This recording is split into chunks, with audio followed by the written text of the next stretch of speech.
Hey, Aubrey, how are you today? I'm excellent. How are you doing? I'm great. As this comes out, it will have been my birthday. My birthday is on January 16th, so this episode exciting. comes out after that, and we're recording it beforehand because I will be in Palm Springs for my birthday. That's so exciting. the birthday present to myself. I'm meeting my mom and my stepdad in Palm Springs. Oh, that's so fun. I love Palm Springs, except one time I was robbed there. Oh, no. So be careful. I know, we were staying on the first level at a hotel, and we went to a Jim Gaffigan stand-up comedy show, and we came back, and our window was busted. Someone had broken in and stolen a laptop and an iPad, and it was terrible. It was actually really terrible. Holy, that's awful. Oh, God. And there was no recourse because they're like, oh, you should have locked stuff up in our safe. We're like, oh. Oh, well, our bad. hopefully that won't happen to us. Yes. I'll update Fingers you. crossed. I'll update you on the podcast after Palm Springs to tell you how it's going. But I know I just can't wait to be warm because I live in Portland, Oregon, and it is freezing here. All right, so Aubrey, what are we sharing with our listeners today?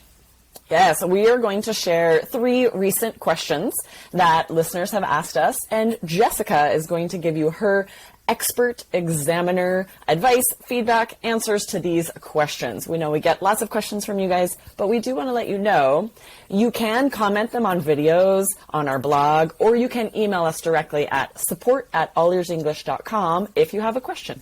Yes, and all of today's questions come from YouTube subscribers. So if you are not a subscriber to IELTS Energy TV, make sure you go over there, guys.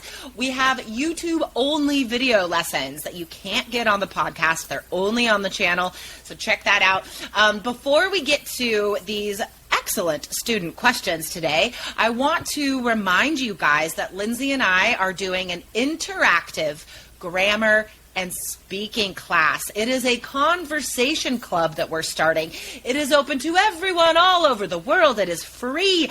There will be breakout rooms, grammar lessons, lots of speaking practice. So come hang out with Lindsay and I live for this amazing grammar and speaking class, guys. Sign up. Go to allearsenglish.com/open, and we will have 2 chances to attend on January 25th and 29th. But grab your spot now, guys, because it is limited, the number of students that can come. And it is a free class, so lots of people will be there. So hang out with me and Lindsay. Get a great grammar and speaking lesson for free. allearsenglish.com/open. All right, sweet. So what is the first question today?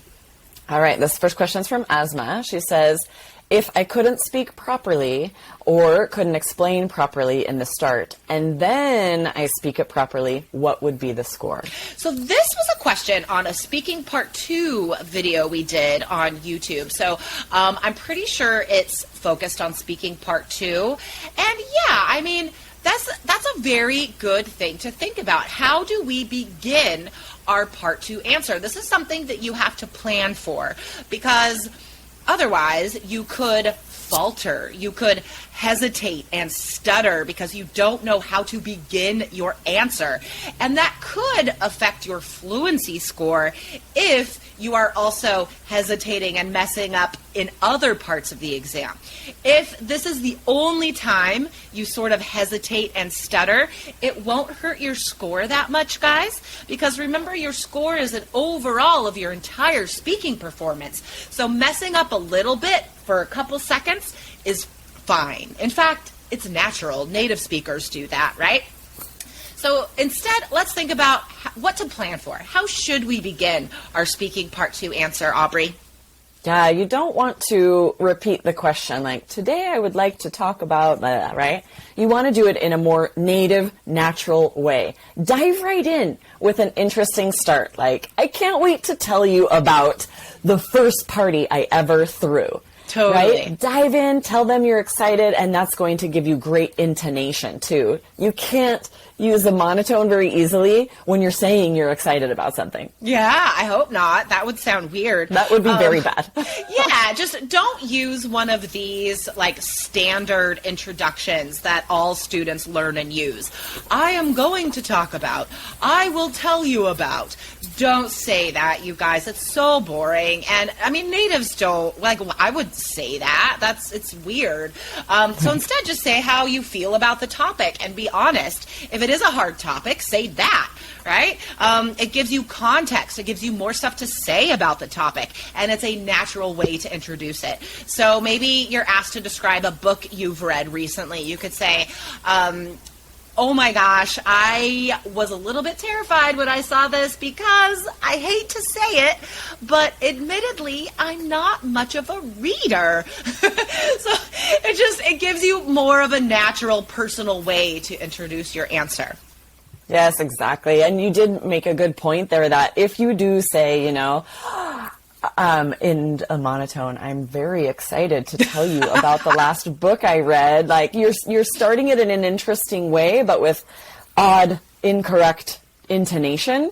And so then it's a problem for your pronunciation score. So you need both, right? Yep. Answer it in an interesting way with an appropriate tone. Be excited. Sound excited if you're saying you're excited. And then this is a very high scoring way to start your part 2, and you're going to boost all of your scores. Exactly.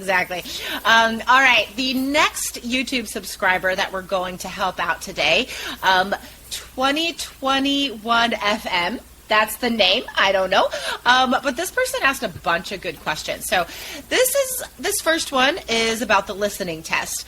Will I get a lower score for wrong spelling in listening, and why? Aubrey, what's your answer to that? Yes, unfortunately, spelling does matter on the listening exam. You have to spell words correctly. Now, keep in mind, we get asked this a lot as well. British and American spelling are both acceptable, accurate, right? But if there's a word that's only spelled one way and you spell it incorrectly, your answer will be marked wrong because it's a language exam, and spelling words correctly is part of using a language correctly. Totally. I mean, I agree. Like, it is kind of unfair that it's a listening test, but it's also a spelling test. I get that. If I were to design a test, maybe I wouldn't make it like that, right? Make it more specifically like, did you understand? Not, can you spell February?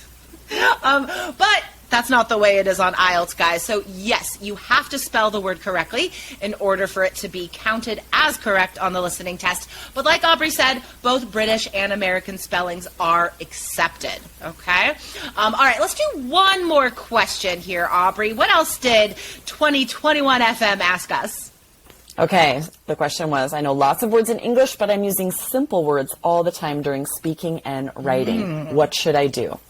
So this is the deal for everyone, guys, even native speakers. Our receptive vocabulary, meaning the words that we can understand, is always bigger than our productive vocabulary, or the words we use. I know, again, even as a native speaker, if I'm reading a book, I'm going to be reading words that I definitely know what they mean, but I don't actually use them when I'm speaking or writing myself, right? So just, first of all, be aware that that is the situation for everyone. But here's what you guys need to think about. How do we turn our receptive vocabulary into our productive vocabulary? Because you can't just use simple words on IELTS speaking and writing, or your vocab will not be higher than a 6. We must use some, at least, interesting idioms, interesting phrasal verbs in order to get a 7 or higher for vocab. So, Aubrey, what is one habit our students can start adopting to be able to use more interesting vocab? You want to narrow down how many words you're trying to learn a day. Don't try to memorize a long list. Totally. It's not possible. You won't be able to actually use them. So instead, when you listen to a podcast or read an article, choose 3 or 4 interesting words that you think could be helpful on IELTS, add them to a vocabulary notebook with the sentence in context. Add a sentence that means something to you so that you're sure that you understand how to use them. And then use them right away in your practice essays, in your speaking sample, in conversations with friends, so that you get used to using them and you'll actually have them mastered on test day, and you'll know that you can use them correctly. Exactly, guys. That is the big magic secret right there, is you have to use it. That's it. Like, that is it. Now, how you use it, you can get creative with that. There's a bunch of different ways you can approach that. But when I'm doing teacher training, this is like my number one motto I'm always telling teachers. Teach it, use it. Teach it, use it. Everything you teach, you have to have your students use it immediately. So even if it's like a word, a grammar point, right? We can't just, memorize 100 words and use them all immediately, like Aubrey said. So focus on one or two interesting phrases. Put them up on your refrigerator. Take some lipstick and write it on your bathroom mirror, and then make yourself use these words out loud every time you see it. So like I said, make this stage your own. Make this practice of using it your own. Be creative. Go for a walk and challenge yourself to use this phrase in 5 new sentences. Say it out loud while you're walking. Just make sure, no matter what you're doing, you have to use it. That's the only way you're going to be able to remember it and then produce it on the exam. Yes, exactly. And that's what we want, right? We want you to be on test day, the high-level vocabulary using, we want you to be so confident that you're using it accurately. Don't take risks on test day with vocab you haven't really practiced and might not be in the right context. That's just going to pull down your scores. So do the preparation, be ready in advance so that on test day, you know you're using it correctly. And guys, this is a great segue into reminding you about our conversation club for grammar and speaking, guys, because we are going to teach you one specific grammar point that textbooks often teach wrong. They don't give you the right idea of how natives actually use this specific grammar structure. So Lindsay and I are going to teach you this grammar structure as well as give you questions to answer, role plays to practice this grammar point. So that is a great way to use new language so you actually remember it. So don't forget to sign up, guys, allearsenglish.com/open.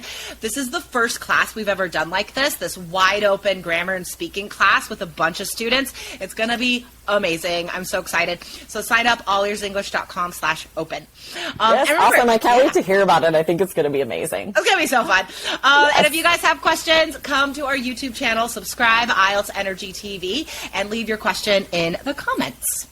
Awesome. So fun. Thanks for all those expert answers, Jessica. My pleasure. All right, Aubrey, have a good rest of your day. You too. Bye-bye. Bye.